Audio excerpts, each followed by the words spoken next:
আসসালামু আলাইকুম।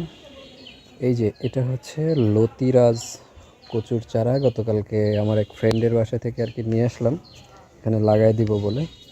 এখানে আছে হচ্ছে ওই যে ওই পাশে লাগাইছি হচ্ছে ঢেঁড়স আর কলমি শাক।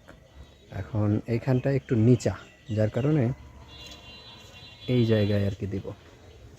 অলরেডি এগুলা দেখতে পাচ্ছি যে এগুলা লতি বের হচ্ছে। এই যে লতি অলরেডি বেরও হচ্ছে। তো এখন ব্যাপার হচ্ছে, এটা তো আসলে এইভাবে লাগানো উচিত না, শিকড় টিকড় ফেলে দিয়েই এটা লাগানো উচিত। তো আমরা এইভাবে লাগাচ্ছি না, শুধু এইখানে এই মাথাটা কেটে দিব। এই যে এই জায়গাটা এইভাবে কেটে দিব, কেটে দিয়ে লাগাবো, তাহলে দ্রুত পাতা বের হবে, দ্রুত গাছ সুন্দর হবে। এগুলা কাটছি, এখন এগুলা লাগাই দেওয়া শুরু করব।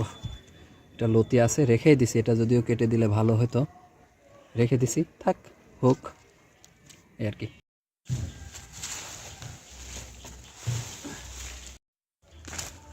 এখানে একটু মাটি দিয়ে নিচ্ছি, পাশের মাটিগুলো একটু সরাই নিচ্ছি, তাহলে জায়গাটাও একটু বড় হয়ে গেল আর যথেষ্ট স্পেস পাবে এখানে।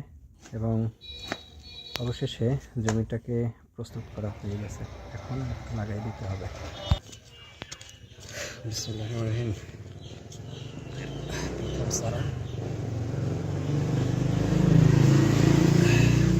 এটা হলো দ্বিতীয় চারা, এই হচ্ছে দ্বিতীয় চারা।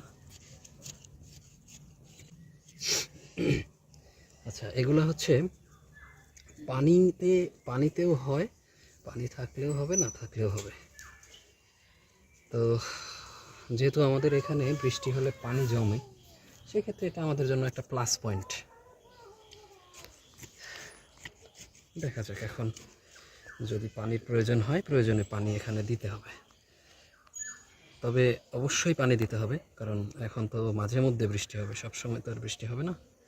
এখন একটু পানি সেচ দিতে হবে। অলরেডি 2 দিন হয়েছে, বৃষ্টি হয়েছে, যার কারণে মাটি তো এখন অলরেডি ভেজা, এখন তো দিতে হচ্ছে না। দেখতে পাচ্ছেন চারাগুলো লাগানো হয়ে গেছে, আর প্রতিদিন কি অবস্থা হয় আপডেট জানতে সঙ্গে থাকুন।